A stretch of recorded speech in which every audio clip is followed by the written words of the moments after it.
Hi, my name is Ainsley and I'm an exercise physiologist for active seniors. Today we're going to go through how to anchor your theraband on normal household items. We're going to do two today. We're going to have a look at how you can do it for arm exercises and then one on how to do it for leg exercises. So what we're going to have a look here is we're going to use our door and I'm going to show you how to do it so it's waist high. But what we're going to do is we're going to loop our theraband around the door handle but on the other side of the door and then attempt to close the door. That way the weight is distributed towards where we're pulling and that way we're not going to fling back or the door's not going to move as we do it. So I'll show you now. So I'm going to loop this behind. I'm going to close the door. Now it won't fully close. That's okay if it doesn't fully close. We've got a bit here so it'll stop it from coming towards me. I'm going to stand back, I'm going to do my rows. I'm going to squeeze my shoulder blades, come back, and that's how I can use it with two hands. Now, another way to do it if you're using it with one hand, is I'm going to turn around, hold it with one hand, looking straight ahead, I'm going to go the other way.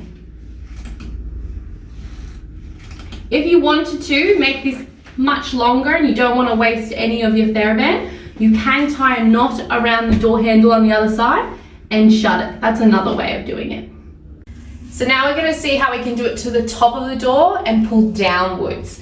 So what you're going to see here is I'm going to tie a knot in my theraband, just on the very edge of it. I'm going to put it on the top of the door. You're going to see how short I am now.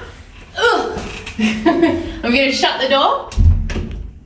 And now I'm going to come straight down and back up. I can do my tricep push downs this way, okay?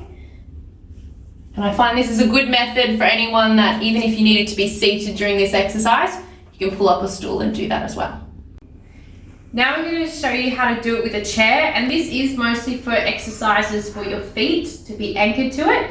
Now you'll see here I've actually had to use some textbooks to make sure that I've got a counterweight on my chair and it doesn't move as I move my legs. Good idea is textbooks, cookbooks, anything that's quite heavy, certainly pop on there. So what I'm going to do now is I'm going to go nice and low and I'm going to tie my leg and I'm also going to tie the theraband to the chair. Let's anchor it to the chair. Always double knot. I don't want you guys flinging anywhere. Double knot. Now I'm going to attach it to my furthest leg. And I'm going to come a bit closer to make it easier for myself. And I'm going to double knot. So now that I've got my leg anchored to the theraband and then the theraband anchored to the chair, I can either hold onto the chair for support or I can put my hands on my hips. Right now I'm going to do hip abduction, which means I'm going to go this way with my leg, out to the side. So if you do sets of 10, I do recommend doing a full set of 10 and making sure you have a rest in between. Okay, 30 seconds to at least a minute is recommended. If you've also got another exercise such as hip extension, you can face towards the chair, okay, and coming back. I'm going to make sure I squeeze my glutes as I do this one. And that's it. So if you have other methods, other furniture, staircase, bearings or things like that to use, they're all fine as long as you feel sturdy and they're not going to move as you put pressure on the theraband. Have a great day everyone and stay safe.